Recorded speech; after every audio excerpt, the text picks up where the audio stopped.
Hello everyone, welcome back to my sociology series. Last video में हमने discuss किया था यूनिट 1 ऑफ सोशियोलॉजी, जिसमें हमने introduction, definition and nature of sociology के बारे में पढ़ा था। इस यूनिट में, इस पार्ट में हम डिस्कस करेंगे scopes of sociology, branches of sociology and importance of sociology in nursing. जैसे कि मैंने पहले बताया था, ये जो क्वेश्चंस है, ये यूनिट है, ये लॉन्ग ऐसे टाइप क्वेश्चंस में आ सकती है और 5 मार्क्स 10 मार्क्स में आती है। डेफिनेशन पूछी जाती है, नेचर पूछा जाता है, scope. So this is important. और इम्पोर्टेंस ऑफ नर्सिंग भी एक सेपरेट क्वेश्चन में आ सकता है। So this unit is as important as other units. So let us start with the scopes of sociology. अब अगर हम स्कोप की बात करें तो स्कोप बेसिकली कि कहाँ कहाँ हम सोशियोलॉजी पढ़ सकते हैं, राइट। स्कोप में जो अलग अलग सोशियोलॉजिस्ट थे, उन्होंने स्कोप्स में 2 स्कूल्स दिए। उन्होंने उसको 2 बार पढ़ा, 2 अलग अलग ग्रुप ऑफ सोशियोलॉजिस्ट ने, जिसको उन्होंने पहले को उन्होंने नाम दिया स्पेशलिस्ट और फॉर्मलिस्टिक स्कूल। अब स्पेशलिस्ट और फॉर्मलिस्टिक स्कूल जो था, वो अलग अलग, जैसे जॉर्ज सिमल, मैक्स वेबर, अलग अलग सोशियोलॉजिस्ट ने मिलके इस पे बात करी। इनका ये कहना था, स्पेशलिस्ट और फॉर्मलिस्टिक स्कूल के अंदर इन्होंने ये बिलीव किया कि जो सोशियोलॉजी है वो बस एक प्योर और इंडिपेंडेंट साइंस है। मतलब हम इसमें सिर्फ एक नॉलेज गेन कर रहे हैं और ये क्या है, अपने लॉज, अपने प्रिंसिपल्स, अपने मेथड्स पे चलती है, जैसे कि हमने नेचर में भी पढ़ा था। इन्होंने ये कहा कि ये जो अदर सोशल साइंसेस है उससे अलग है, लेकिन इन्होंने यहाँ पे ये कहा, आप इसको पॉइंट्स में लिख सकते हो एग्जाम्स में। इन्होंने ये कहा कि जो हमारी सोशियोलॉजी है उसका स्कोप बहुत छोटा है, स्पेसिफिक है। ये इन्होंने बोला कि यहाँ पे सोशियोलॉजिस्ट सिर्फ सोशल रिलेशनशिप की बातें करता है, या फॉर्म्स ऑफ सोशल रिलेशनशिप हम पढ़ते हैं, या सोशल लाइफ के फॉर्म्स हम पढ़ते हैं। उससे ज्यादा हम सोशियोलॉजी में कुछ नहीं पढ़ते हैं, इसलिए स्पेसिफिक है और लिमिटेड है, इससे ज्यादा इसमें कुछ नहीं है। उन्होंने सोशियोलॉजी को ऐसा कहा, राइट। उन्होंने कहा कि अगर हम सोशियोलॉजी पढ़ रहे हैं तो उसमें हम सिर्फ कॉपरेशन पढ़ लेंगे, कॉन्फ्लिक्ट पढ़ लेंगे, कंपटीशन पढ़ लेंगे, ऐसी चीजें पढ़ लेंगे। हम इसमें पॉलिटिकल कंटेंट या इकोनॉमिकल या रिलीजियस क्या है, इनके बीच में हम इसमें नहीं आएंगे। तो इनका कहने का मतलब क्या था कि जो सोशियोलॉजी का स्कोप है वो बहुत ही लिमिटेड और स्पेसिफिक है। देन सेकेंड स्कूल आया, जिसका नाम दिया गया सिंथेटिक स्कूल। इसको भी अब डिफरेंट डिफरेंट सोशियोलॉजिस्ट ने मिलके डिस्कवर किया या इसकी बात करी, जैसे एमाइली डर्किम हो गए, सोरोकिन हो गए, हॉबहाउस हो गए। अब इन्होंने क्या कहा कि सोशियोलॉजी जो है वो एज अ होल सब्जेक्ट पढ़ा जाता है। उन्होंने बोला कि सोशियोलॉजी का स्कोप छोटा नहीं है, स्पेसिफिक नहीं है या लिमिटेड नहीं है। सोशियोलॉजी का स्कोप वाइड है, ब्रॉड है। मतलब इसमें हम सोसाइटी को पूरी तरह से पढ़ते हैं, everything about the society, not just the relationship, not just the life, not just the forms and parts. उन्होंने कहा we study society as a whole.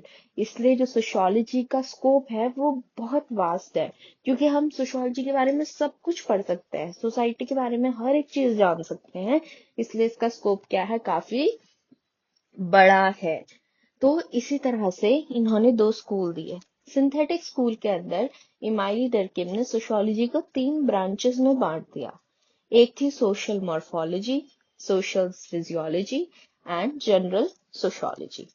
अगर मैं आपको बताऊं तो सोशल मॉर्फोलॉजी के अंदर आता है size, density, structure and population of the given area या of any area. Basically social morphology के अंदर हम किसी जगह की, कितना बड़ी जगह है वो, कितने लोग वहां रहते हैं, कैसे कैसे लोगों को डिस्ट्रीब्यूट किया गया है, कितने लोग रह रहे हैं, कैसे रह रहे हैं, ये सब चीजें हम उसमें पढ़ते हैं। फिजियोलॉजी की बात करें तो फिजियोलॉजी में हम पढ़ते हैं ओरिजिन एंड नेचर। देखो ध्यान से, मतलब इजी है बट आप ध्यान से सुनना। मॉर्फोलॉजी में हम size, density, population and distribution पढ़ रहे हैं।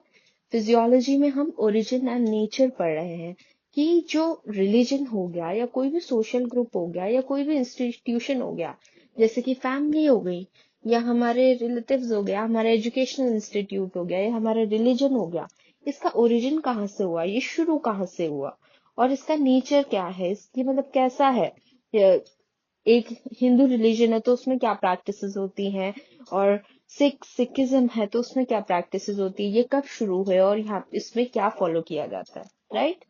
देन थर्ड आता है जनरल सोशियोलॉजी, जिसमें आता है जनरल लॉ एंड प्रिंसिपल, हम इसमें देखते हैं। आई होप तीनों आपको समझ आए हो। देन कुछ न्यू ब्रांचेस ऑफ सोशियोलॉजी भी इसमें आए जहाँ पे हम सोशियोलॉजी पढ़ सकते हैं, जैसे हिस्टोरिकल सोशियोलॉजी हो गया, जहाँ पे हम हिस्ट्री पढ़ सकते हैं कि किस तरह से सोसाइटीज बाहर आए, मतलब कहाँ से सोसाइटी शुरू हुए, कहाँ से सोसाइटीज अलग अलग ग्रुप्स में बटे, अलग अलग सोसाइटीज बन गई, राइट। सोशियोलॉजी क्रिमिनोलॉजी पढ़ सकते हैं हम, क्रिमिनोलॉजी जो क्रिमिनल्स होते हैं उनका क्या बिहेवियर रहता है, मतलब कहाँ से उनको वो सोच आई होगी, वो किस हद तक ऐसे सोच पाए, फिर उसका कॉन्सिक्वेंस क्या हुआ, उसको कैसे कंट्रोल कर सकते हैं, कैसे प्रिवेंट कर सकते हैं।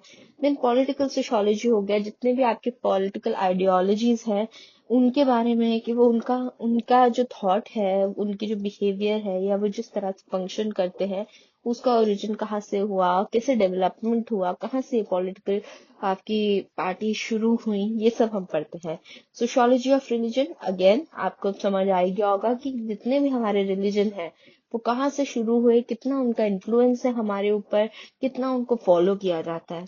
Then rural sociology, urban sociology, rural में हम देखते हैं कि किस तरह से रूरल लाइफ को जिया जाता है, रूरल पीपल कैसे होते हैं। अर्बन में देखते हैं हम कि अर्बन के लोग कैसे होते हैं, जो अर्बन एरिया में रह रहे हैं, उनका स्ट्रक्चर कैसा है, उनका बिहेवियर कैसा है, उनका हेल्थ बिलीफ कैसा है। सोशियोलॉजी ऑफ डेमोग्राफी, डेमोग्राफी में हम देखते हैं कि एक एरिया का साइज कितना है, डेंसिटी, डिस्ट्रीब्यूशन, कैसे कैसे वहाँ लोग बांटे गए हैं। देन ऐसे ही बहुत different different types of different different branches of sociology इन्होंने बताए। इसके बाद एक important topic, that is importance of sociology in nursing.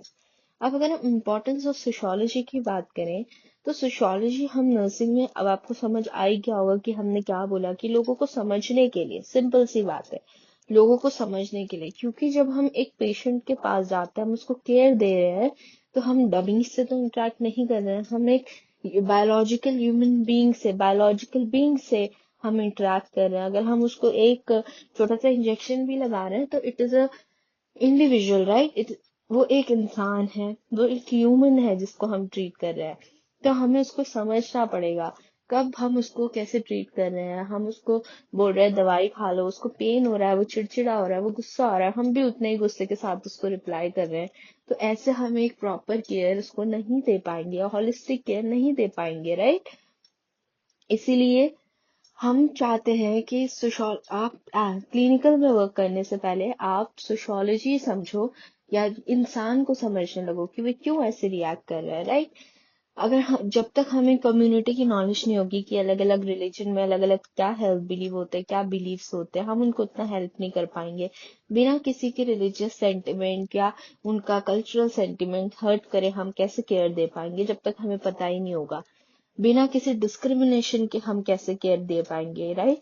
अलग अलग लोग होते हैं, उनके स्टेटस अलग होते हैं, सोशल पोजीशन अलग होती है, रिस्पॉन्सिबिलिटी अलग होती है, उसको समझ के हम कैसे केयर दे पाएंगे जब तक हम सोशियोलॉजी से उसके बारे में हम नहीं समझेंगे, राइट।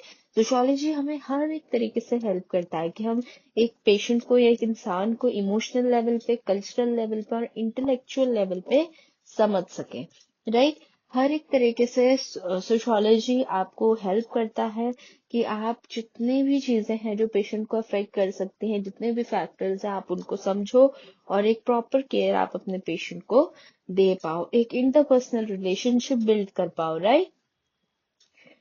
जितने भी पेशेंट की प्रॉब्लम है, जितने भी उसके रिलेशनशिप है, कितना अगर उसके फैमिली मेंबर्स हैं, वो लोग गुस्सा कर रहे हैं, वो लोग बहुत ज्यादा क्वेरी कर रहे हैं, तो हमें उस चीज को समझना है, हमें उस पर लड़ना नहीं है। तो यही चीज हमें सोशियोलॉजी सिखाती है कि अलग अलग कल्चर में अलग अलग लोग कैसे बिहेव करते हैं, जब वो परेशान है तो कैसे बिहेव करते हैं, जब वो गुस्से में है तो वो कैसे बिहेव करते हैं। तो इसीलिए अगर हम एक सिंपल पॉइंट से बोले तो सोसाइटी को समझने के लिए, हॉलिस्टिक केयर प्रोवाइड करने के लिए, डिस्क्रिमिनेशन ना हम करें, डिस्क्रिमिनेशन अवॉइड करने के लिए, हमारी खुद की कम्युनिकेशन इम्प्रूव करने के लिए, कम्युनिटी की हेल्थ प्रमोट करने के लिए और एक बेटर हेल्थ आउटकम डिलीवर करने के लिए हम सोशियोलॉजी को नर्सिंग में पढ़ते हैं। आई होप आपको ये एक्सप्लेनेशन समझ आया हो। ऐसे ही हमारा यूनिट 1 और sociology, that is introduction of sociology, complete हो गया। अगर आपको कोई भी क्वेरी है, कोई भी डाउट है, तो आप कमेंट्स में पूछ सकते हैं। Subscribe for more update and more sessions of sociology. Thank you, have a good day.